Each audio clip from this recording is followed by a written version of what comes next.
कहानी की शुरुआत में हम डेविड नाम के एक आदमी को देखते हैं जो कि एक वेदर ऑफिसर है और वो ऐसे गुमनाम आइलैंड की तरफ बढ़ रहा होता है जिसकी लोकेशन किसी मैप में मालूम ही नहीं होती। सरकार ने डेविड को इसलिए वहां भेजा ताकि वो इस आइलैंड के बदलते हुए मौसम का पता लगा सके। डेविड एक साल रुकना था और एक साल के बाद ही वापस आना था। डेविड को क्या मालूम था कि इसके साथ क्या होने वाला है। कई दिनों के सफर के बाद आखिरकार वो आइलैंड पर पहुंच गया। आइलैंड पूरी तरह से खामोश था, जैसे इस खामोशी में कोई छुपा बैठा हो। यहाँ कोई परिंदे की आवाज ही नहीं थी। इस आइलैंड पर एक लाइट हाउस और एक छोटा सा घर था जहाँ डेविड को रहना था, क्योंकि इससे पहले भी एक रॉबर्ट नाम का वेदर ऑफिसर यहाँ रहता था, लेकिन अब इसकी ड्यूटी का वक्त खत्म हो चुका था। अब इसको वापस जाना था और डेविड को एक साल तक यहाँ रहना था। लेकिन जब पूरी टीम ने घर को देखा तो वो हैरान रह गए। वहाँ किसी भी इंसान का कोई नामो निशान नहीं था। कमरे के अंदर पुराने ऑफिसर का सामान यहाँ वहाँ बिखरा पड़ा था।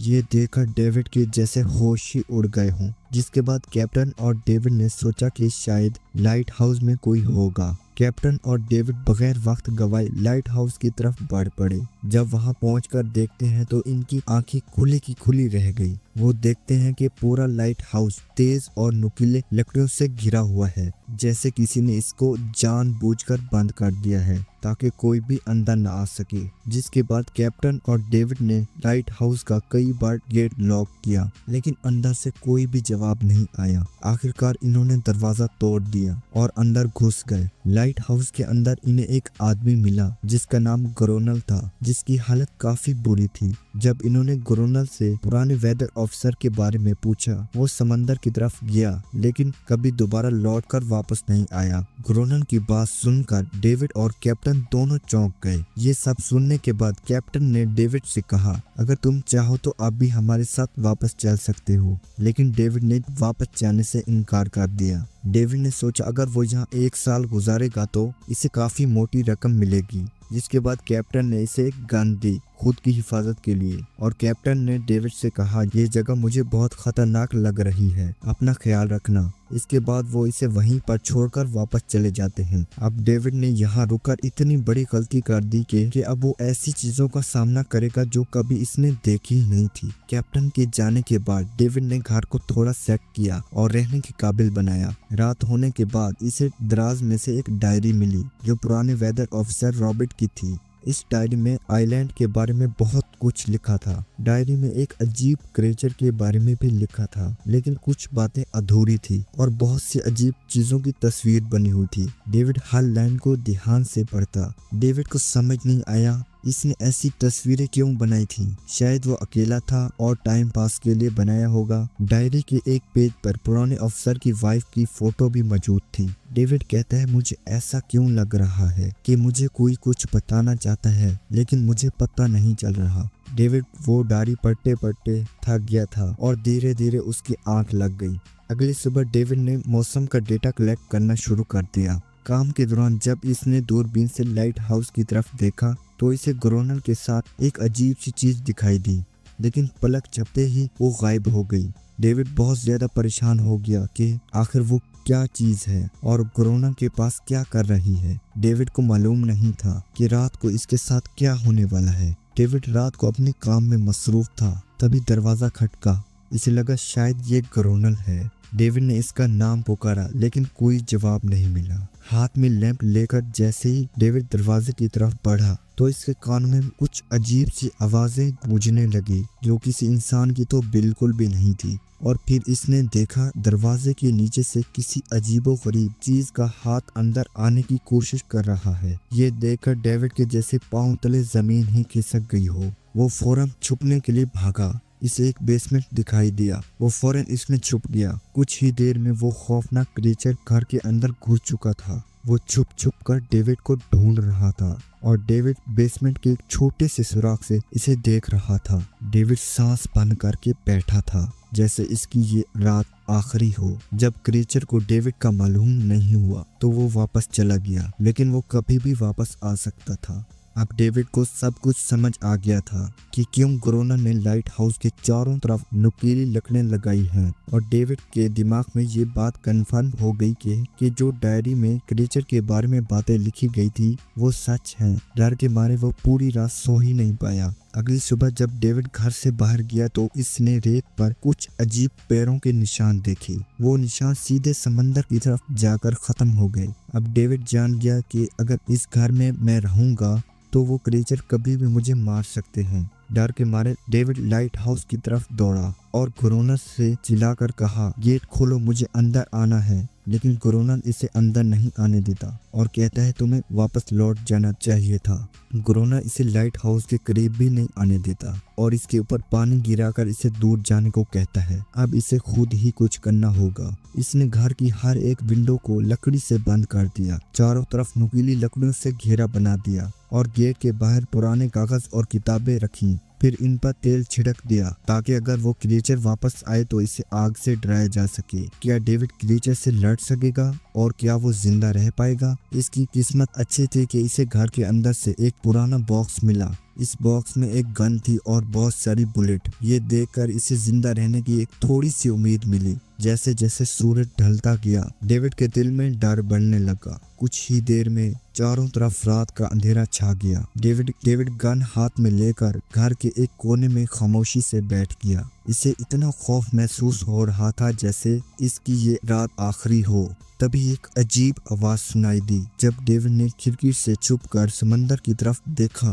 तो जैसे इसके पैरों तले जमीन ही खिसक गई हो। इसने देखा कि सिर्फ एक नहीं बल्कि पानी में से कई सारी वही अजीबोगरीब क्रीचर इसकी तरफ बढ़ रही हैं। कुछ ही देर में वो सब इकट्ठा होकर कमरे का गेट तोड़ने की कोशिश करने लगे। डेविड ने फौरन गोलियां चलाना शुरू कर दी, जिनमें से कुछ क्रीचर गिरकर मर गए। डेविड को लगा कि गोलियों की आवाज सुनने के बाद वो क्रीचर डर कर भाग जाएंगे, लेकिन अपने साथियों को मरता देखकर वो बहुत ज्यादा गुस्से में आ गए। तभी डेविड प्लान बी अपनाते हुए गेट के बाहर रखे हुए कागज और पुरानी किताबों को आग लगा देता है। आग देखकर वो क्रीचर डर के मारे वापस समंदर में लौट गए, लेकिन अब वही आग डेविड के घर को जला रही थी। धीरे धीरे आग फैलने लगी क्योंकि पूरा घर लकड़ी से बना हुआ था। डेविड ने फौरन एक चादर में खुद को लपेटकर खुद को घर से बाहर निकाल लिया और लाइट हाउस के पास एक बड़े पत्थर के पीछे छुप गया। तभी अचानक तेज बारिश शुरू हो गई। आग धीरे धीरे बुझने लगी। पूरी रात की बारिश के बाद घर आधे से ज्यादा जल चुका था। अब अगर डेविड को जिंदा रहना है तो इसे लाइट हाउस में पनाह लेनी होगी। इसने लाइट हाउस के पास के पत्थर के पीछे छुप गया और इंतजार करने लगा कि कब ग्रोनर पानी लेने आएगा। जब ग्रोनर पानी भरने के लिए लाइट हाउस से बाहर निकला तो डेविड इसके पीछे पीछे चल दिया। लेकिन तभी अचानक एक अजीब सा क्रीचर जो ग्रोनर के पास ही था, इसने डेविड पर हमला कर दिया। लेकिन किसी तरह करके डेविड ने इसे काबू कर लिया। वो क्रीचर ग्रोनर का वफादार था। जब वो इसे शूट करने ही वाला था तो ग्रोनर ने फौरन डेविड को कहा, रुक जाओ, ये मेरा पालतू है। डेविड ने गोली नहीं चलाई। वो मौके का फायदा उठाते हुए इसने ग्रोनर से एक शर्त रखी, अगर इस क्रीचर को जिंदा रखना है तो मुझे लाइट हाउस में रहने दो, नहीं तो मैं इसे मार डालूंगा। जिसके बाद ग्रोनर ने हाँ कर दी और वो दोनों रात के वक्त आराम से सो गए। अगली सुबह वो क्रीचर खामोशी से डेविड का हाथ चाट रहा था। जब डेविड नींद से जागा तो इसने देखा कि इस क्रीचर के चाटने से इसका जख्म ठीक हो गया है। ये सब देखकर डेविड हैरान रह गया। डेविड ग्रोनर से इस क्रीचर के बारे में जानना चाहता था और ये सब दुनिया के सामने लाना चाहता था। अगर इस क्रीचर का राज दुनिया के सामने हम लाते हैं तो हम दोनों को बहुत सारा पैसा और नाम मिलेगा। लेकिन ग्रोनर को ये सब नहीं चाहिए था। वो इस आइलैंड से कहीं भी नहीं जाना चाहता था जहां वो अपने आप को एक किंग समझता था और वो अपनी मर्जी का मालिक था। इसी वजह से इसने आइलैंड के कई हिस्सों में लिख दिया था कि ग्रोनर यहाँ का बादशाह है। लेकिन डेविड को ये समझ नहीं आ रहा था कि ये अजीब सी क्रीचर ग्रोनर के पालतू कैसे बनी। तो ग्रोनर ने बताया कि एक बार ग्रोनर ने इसकी जान बचाई थी। वो गलती से इसके फिशिंग नेट में फंस गई थी। तब ये क्रीचर छोटी थी और इस दिन के बाद वो ग्रोनर के साथ ही रहने लगी। लेकिन डेविड को शक हुआ कि ग्रोनर कुछ छुपा रहा है। अगर वो क्रिएचर इसकी पालतू है तो रात के वक्त वो सब क्रिएचर हमला क्यों करते हैं? आखिर इसके पीछे क्या वजह है? वो क्या चाहते हैं? खैर शाम होने लगी और ग्रोना ने इससे कहा गन लेकर रेडी हो जाओ क्योंकि वो क्रिएचर कभी भी हमला कर सकते हैं। इन्होंने लाइट हाउस की लाइट ऑन कर दी। कुछ ही देर में समंदर से बड़ी तादाद में क्रिएचर निकलकर बाहर आने लगे। वो लाइट हाउस की तरफ बढ़ते जा रहे थे। क्रोनन इन पर लगातार फायरिंग करता जा रहा था, लेकिन डेविड पूरी तरह से डर गया था। वो लाइट हाउस के अंदर चला गया और डर के मारे एक कोने में छुपकर बैठ गया। ग्रोनर की बार बार कहने के बावजूद भी कोई जवाब नहीं दिया और कुछ ही देर में डेविड बेहोश हो गया। ग्रोनर पूरी रात अकेले इन क्रिएचर से लड़ता रहा। अगली सुबह ग्रोनर ने गुस्से में डेविड के मुंह पर पानी डालकर इसे उठाया और कहा अगर तुम्हें जिंदा रहना है तो इनकी जान लेनी होगी, नहीं तो तुम्हें लाइट हाउस से निकाल दिया जाएगा और तुम्हें मेरी हर बात माननी होगी और रोजाना पानी भर कर लाना होगा, लाइट हाउस के छोटे बड़े काम करना और रात को मेरे साथ गार्ड ड्यूटी भी करनी होगी। अब डेविड के पास दूसरा कोई भी रास्ता नहीं था। इसी वजह से ये सब करना इसकी मजबूरी बन गया था। डेविड ग्रोनर की अब हर बात मानने लगा। डेविड वो इस क्रिएचर के साथ बहुत बुरा बर्ताव करता था। ग्रोनर हर दिन इस क्रिएचर के साथ फिजिकल रिलेशन रखता था। ग्रोनर ने बताया कि एक बार इस क्रिएचर ने मुझ पर हमला भी किया था और इसके बदले में ग्रोनर ने इसे ऐसी सजा दी कि इस सजा के बाद वो क्रिएचर अपने आप को ग्रोनर की गुलाम समझने लगी। आप जान गए होंगे वो सभी इसलिए आते हैं ताकि अपनी साथी को ग्रोनर से बचा सकें, लेकिन ग्रोनर ऐसा होने नहीं देता। वो क्रिएचर दिन के उजाले में हमला नहीं कर सकते क्योंकि सूरज की रोशनी में इनकी स्किन जल जाती है। डेविड अब यहाँ नहीं रहना चाहता था। वो किसी तरह इस आइलैंड से अपनी जान छुड़ाकर जाना चाहता था। रात हो जाती है, दोनों गार्ड ड्यूटी के लिए तैयार हो जाते हैं और एक बार फिर क्रिएचर समंदर से निकलकर बाहर आते हैं, लेकिन आज डेविड को डर नहीं लग रहा था। इसने क्रिएचर पर फायरिंग करना शुरू कर दी, मगर आज ग्रोनर कुछ भी नहीं कर रहा था। वो डेविड को बाहर छोड़कर लाइट हाउस का गेट बंद कर दिया और खुद खामोशी से अंदर बैठ गया ताकि डेविड खुद सीख सके कि इन क्रिएचर से कैसे लड़ना है। इसी तरह डेविड को इन क्रिएचर से लड़ते लड़ते सुबह हो जाती है। सुबह ग्रोनर ने देखा कि डेविड लाइट हाउस के गेट के बाहर खून में लथपथ बैठा था। अब इसने सीख लिया था कि इन क्रिएचर से कैसे लड़ना है। इसी तरह वक्त गुजरता गया। रात को इन क्रिएचर से लड़ते हुए और दिन भर ग्रोनर के लाइट हाउस के काम संभालते हुए ये लाइट हाउस इसके लिए एक बंद घर जैसा हो गया था। वो हर वक्त सोचता रहता था कि कब ये जगह छोड़कर आज़ादी की सांस लूंगा। वक्त के साथ साथ डेविड के इस फीमेल क्रिएचर के साथ एक अजीब सी दोस्ती बन गई थी। डेविड को अब इसके लिए बुरा लगने लगा था। अब इसे समझ आ गया था कि अपने लोगों को छोड़कर अकेले रहना कितना मुश्किल है। शायद वो क्रिएचर भी कुछ ऐसा ही महसूस करती थी।